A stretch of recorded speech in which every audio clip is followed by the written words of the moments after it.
Bonjour Sarah, est-ce que tu pourrais commencer un petit peu par te présenter, d'où tu viens, où tu as milité et ton rapport avec Gaza? Alors, donc, je m'appelle Sarah Katz et à soi tout seul, c'est déjà un peu une réponse à ta question. Katz, c'est un nom qui vient de l'hébreu, qui veut dire Kohen Tzedek, le prêtre de justice.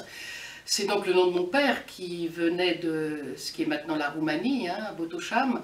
Et donc, je suis en partie héritière de l'histoire de ces juifs d'Europe centrale euh, exterminés. Hein. Un des choses que j'ai vécues peut-être de plus traumatiques, lorsque je suis allée à Botocham, la communauté juive existe encore, réduite à une petite poignée. Ils m'ont montré les registres de la communauté juste avant-guerre. Ce sont de gros registres par année.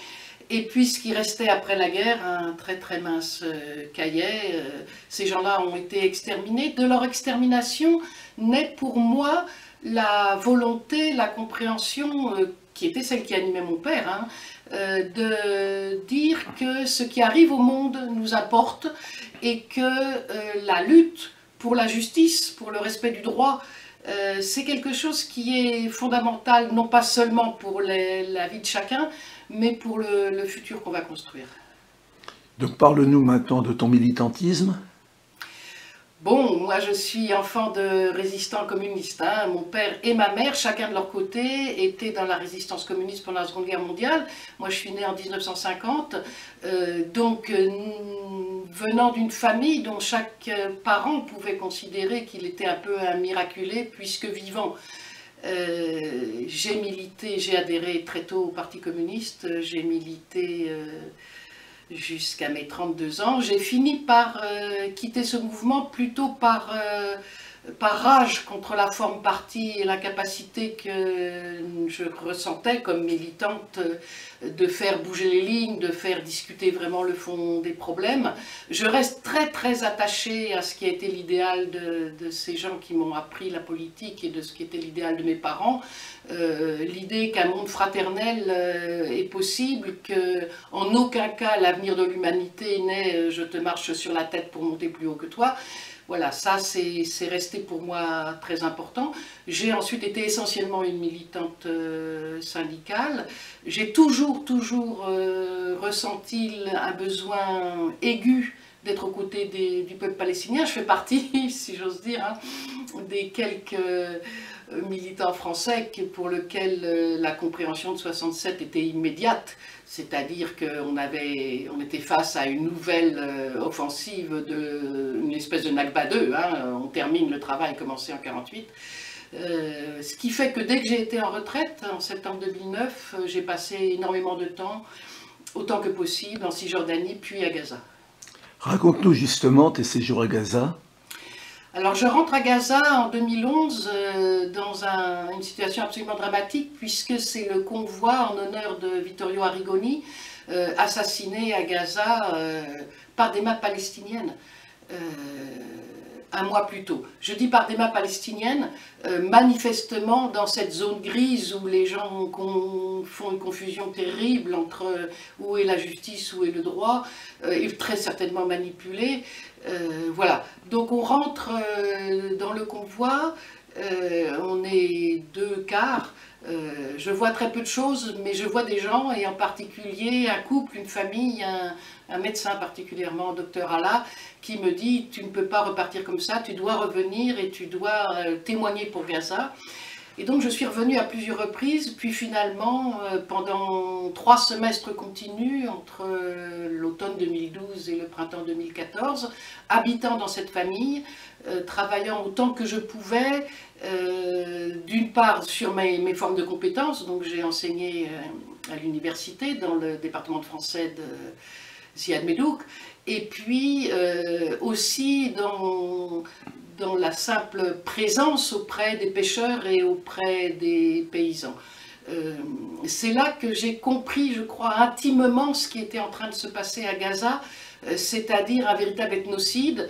On ne va pas vous tuer jusqu'au dernier parce qu'on ne peut pas, mais on va vous empêcher d'être des êtres humains à part entière, et en particulier on va vous empêcher de produire, d'où l'acharnement contre les paysans et l'acharnement contre les pêcheurs. Tu peux en dire plus un petit peu sur ce qu'est la prison, la cage de Gaza?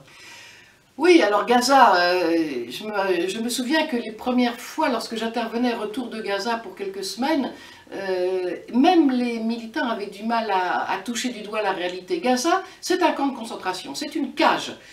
Il faut bien voir qu'un enfant, un jeune, un jeune adulte, en général, en moyenne, n'est jamais sorti de Gaza. Gaza, c'est 40 km de long, 10 km de large, 360 km², fermé. C'est fermé par terre, par mer et par air. Par terre, ça veut dire que c'est entièrement entouré soit du mur au nord et au sud, soit de la barrière de sécurité, dont je vais reparler parce que c'est quelque chose qu'il faut vraiment assimiler, hein.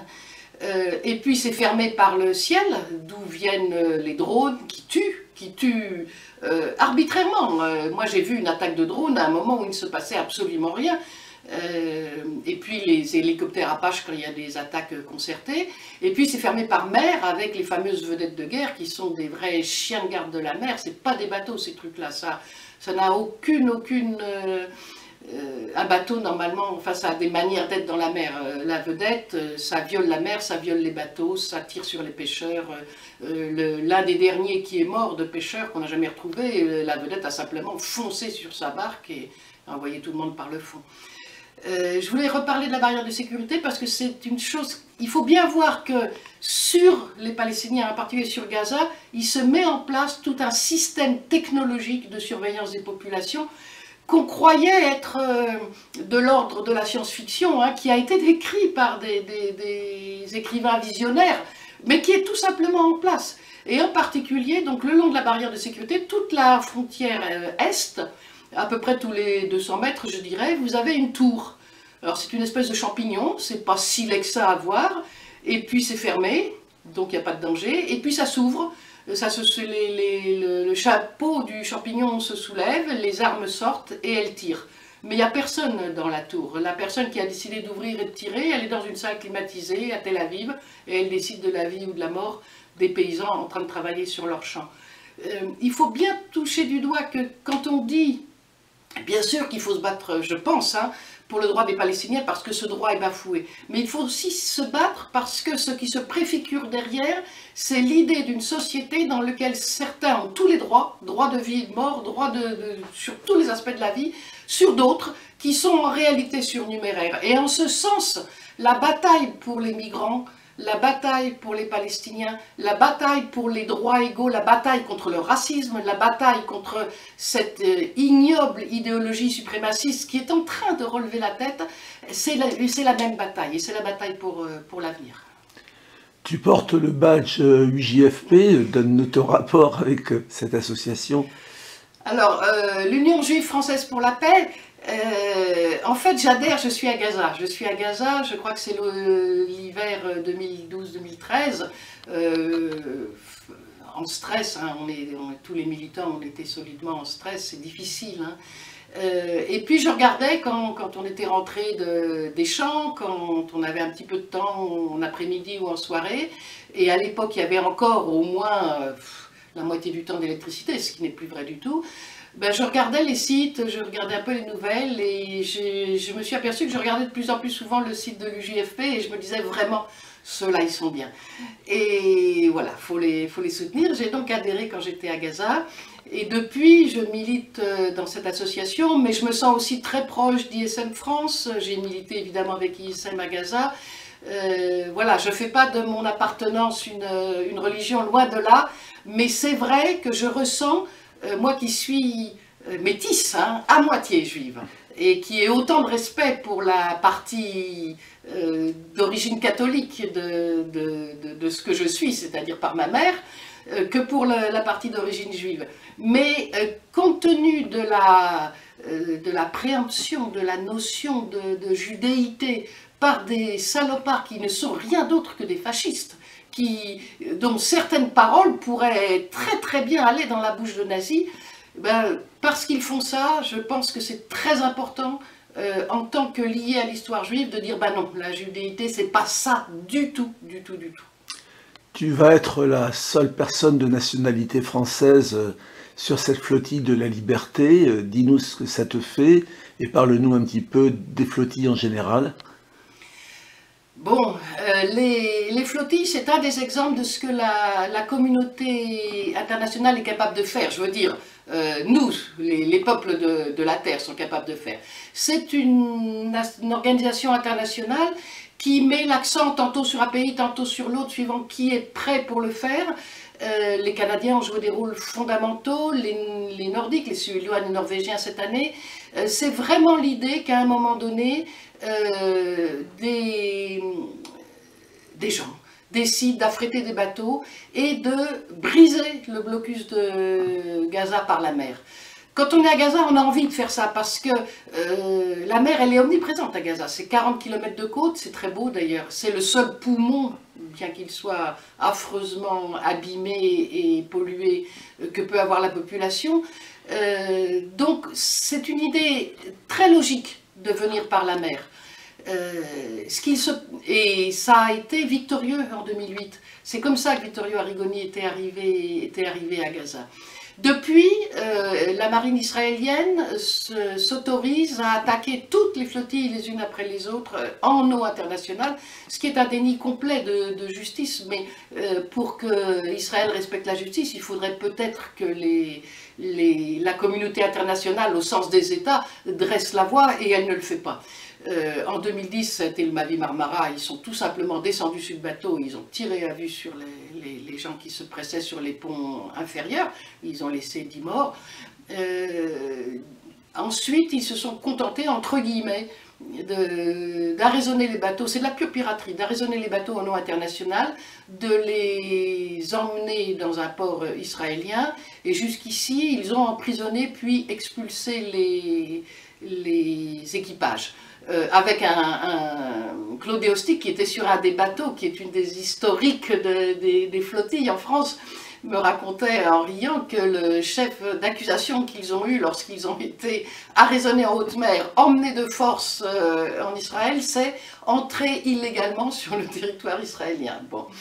Pourquoi ils gêneraient, hein, puisque personne, aucune force ne se met en travers.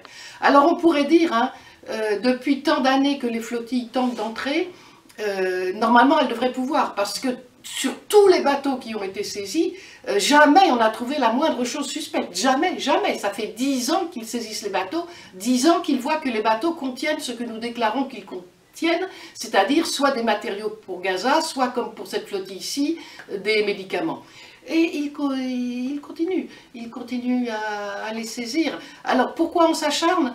Peut-être parce que c'est une manière pour nous de montrer, de rendre visible, de rendre concret ce que ça veut dire un blocus. Un blocus, ça veut dire que des gens sont tenus à l'intérieur, concentrés dans un camp, et que personne ne peut les atteindre. C'est l'idée de la flottille. Maintenant, si on est capable de monter un mouvement d'opinion suffisamment fort, on doit pouvoir passer. Et je voudrais beaucoup que la flottille 2018, elle passe. J'ai des amis à Gaza. Un dernier mot à l'adresse du mouvement de solidarité. Bon, on sent qu'on a plutôt un très bon accueil dans la population, hein, quand on explique la Palestine, quand on se promène avec des t-shirts parlant des droits des Palestiniens. Et pour en revenir à l'UJFP, on sent aussi une vraie attente, un vrai frémissement de bonheur, de plaisir, de savoir qu'il y a là-dedans aussi des Juifs. Alors pourquoi, qu'est-ce qu'on peut dire au mouvement de solidarité? Il faut inventer des formes nouvelles, on ne peut pas continuer à être aussi peu alors qu'on sait qu'on peut mobiliser plus de monde. Il faut absolument libérer l'invention, ne pas avoir peur, aller en avant. Les Palestiniens tiennent, mais ils ne tiendront pas éternellement. Nous avons, nous, mouvement de responsabilité, dans le fait d'être capable de créer des initiatives unies, fortes, qui bloquent, qui imposent à nos dirigeants d'abandonner leur complicité, là on a une responsabilité énorme. Merci Sarah, bonne traversée, bonne issue à cette flottille. Merci Pierre.